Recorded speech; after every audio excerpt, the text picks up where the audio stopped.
Alô, boa noite, você está no canal Professor Belém nesta quinta-feira, dia 18 de agosto de 2022. Estou de volta aqui, pela segunda vez no dia, o que não é muito comum. Mas resolvi fazer este vídeo, cujo título deve tê-lo surpreendido, porque li com muita satisfação um comentário sobre um texto que eu publiquei hoje à tarde na aba Comunidade, falando do drama de Marcola.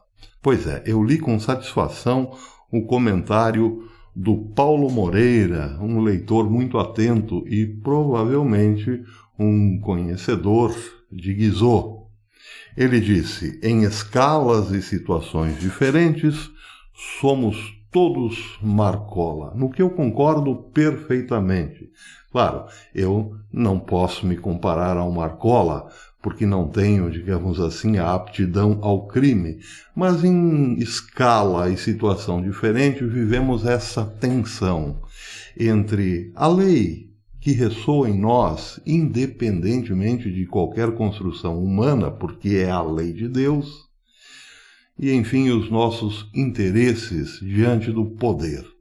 Então resolvi fazer este vídeo para falar exatamente do poder, como um único ato. Ou então fazer uma crônica sobre o poder ou a reflexão sobre o poder. E é claro, não poderia desconsiderar a figura de Marcola, que está intimamente relacionada com o poder. Mas também de outros dois personagens que apareceram bastante nessa semana. Alexandre de Moraes, claro, porque foi empossado o ministro do TSE, e um ex-ministro, o ex-ministro Marco Aurélio Melo, que fez críticas a Alexandre de Moraes. Esses três personagens vivem hoje um drama, é verdade. Começo a falar, por exemplo, sobre o drama de Marco Aurélio Melo.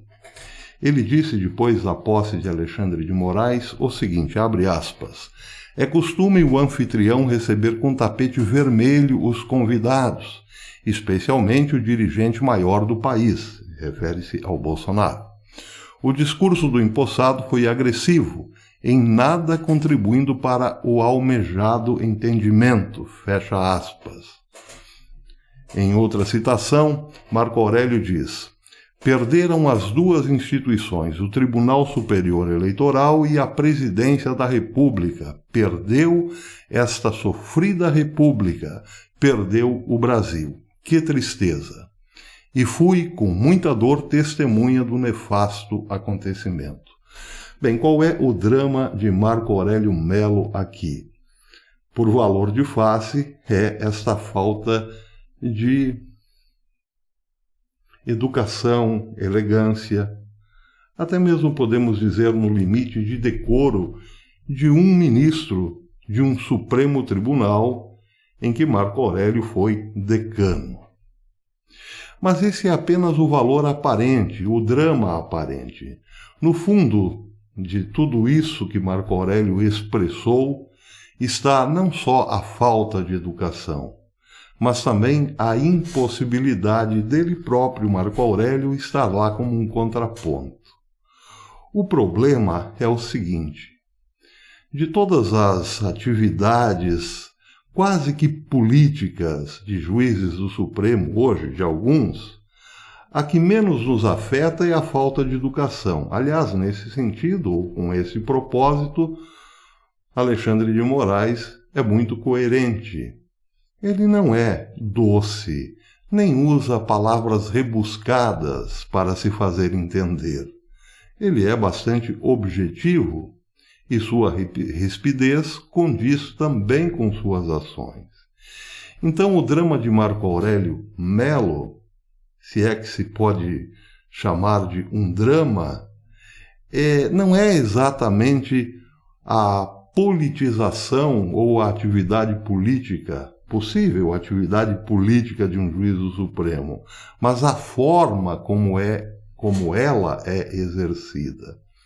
E aí, quem sabe, o drama de Marco Aurélio Melo se justifique, porque, afinal, ele era um dos experts, ou uma referência, quem sabe, insuperável a como falar bonito, por exemplo.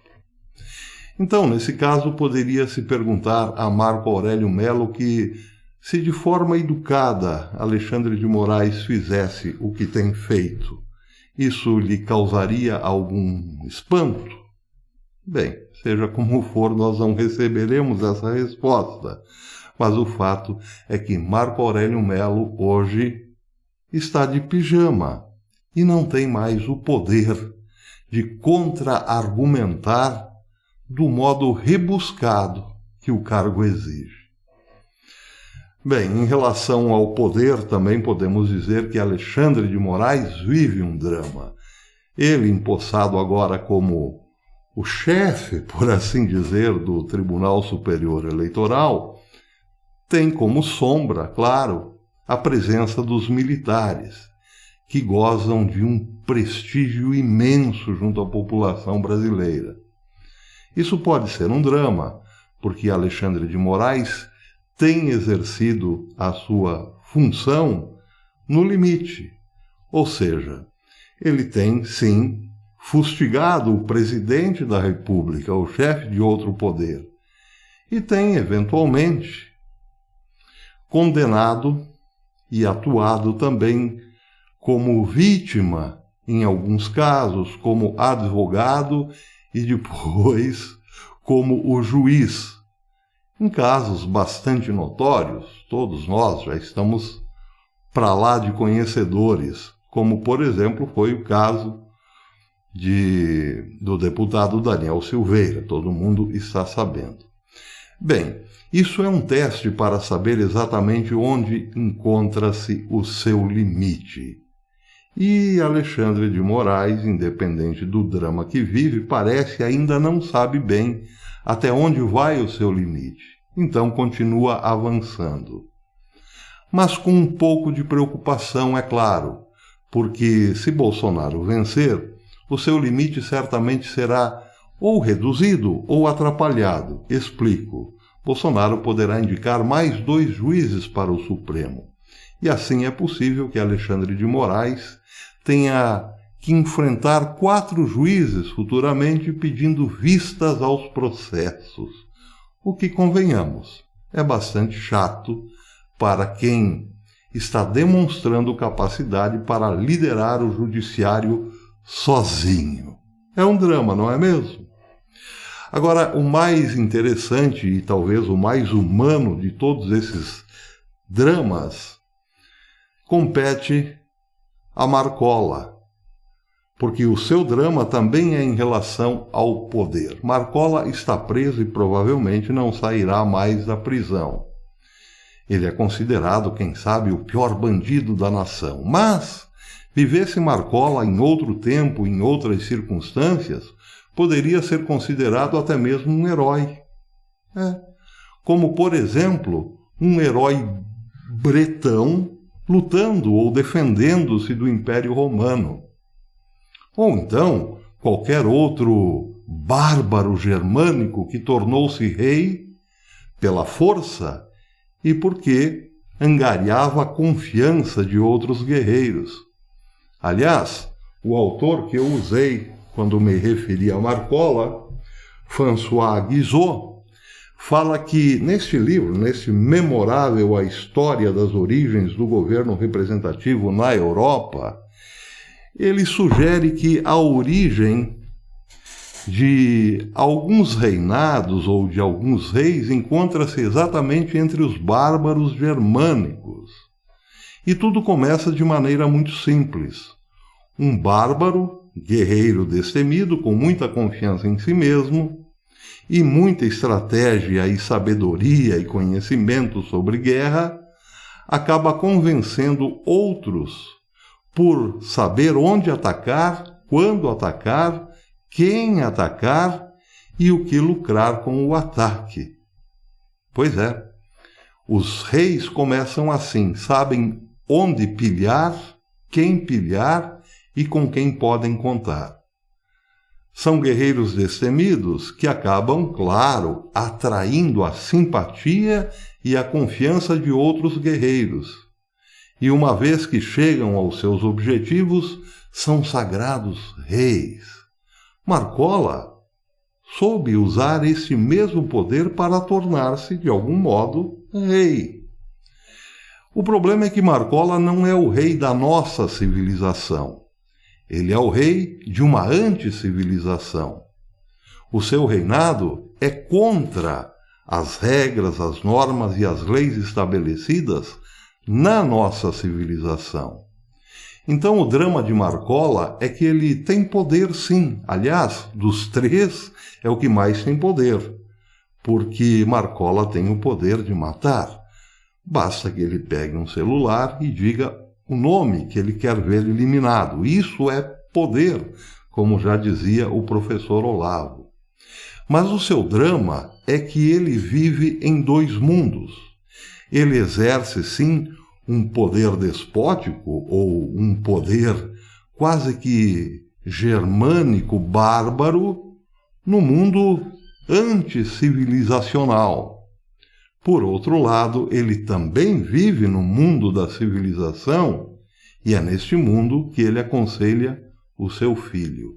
São dois mundos completamente diferentes, o mundo da barbárie e o mundo da civilização. O problema é que esses dois mundos se interpenetram. E nesta interpenetração, Marcola não sabe exatamente em que mundo ficar. Assim, precisa dividir-se nos dois. Num ele tem um grande poder, e no outro ele é só um presidiário. E aí? Bem, aí o drama de Marcola se acrescenta porque, antes de tudo, ele é uma pessoa humana.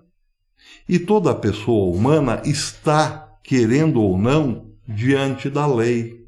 Qualquer um de nós, todo e qualquer ser humano, está diante da lei. Mas qual lei é essa? Bem, você pode perguntar-se ou dizer, afirmar, que é a lei dos homens, aquela lei que os homens criaram. Não, o problema é que todo ser humano tem uma lei que não foi criada pelos homens, que é a lei moral, a lei que cada um carrega dentro de si e que lhe permite dizer ou saber o que é o certo e o que é o errado. É uma lei que não pode ser criada pelo homem, porque ela foi dada por Deus. E aí o drama de Marcola é muito maior, torna-se muito maior, porque embora ele tenha o poder de mandar e ser obedecido, ele também tem que lutar contra o que lhe diz o mais íntimo de sua consciência, o que é certo e o que é errado. Talvez ele não possa mais dizer a si mesmo, porque, como falei, ele vive em dois mundos ao mesmo tempo. E aí, quando no mundo onde ele tem poder essas palavras ressoam, precisam ser caladas. E quando no mundo ele é um presidiário, quando essas palavras ressoam, trazem certamente muita amargura. Então Marcola tem que ser, para dar vazão a esta lei que Deus nos colocou no coração, ser só para fora. Daí porque ele dá os seus conselhos para o filho. Respeite.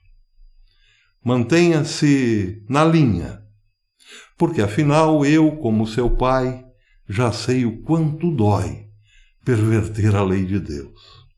Pois é, esta é, quem sabe, a mais humana das dores, ou o maior dos dramas.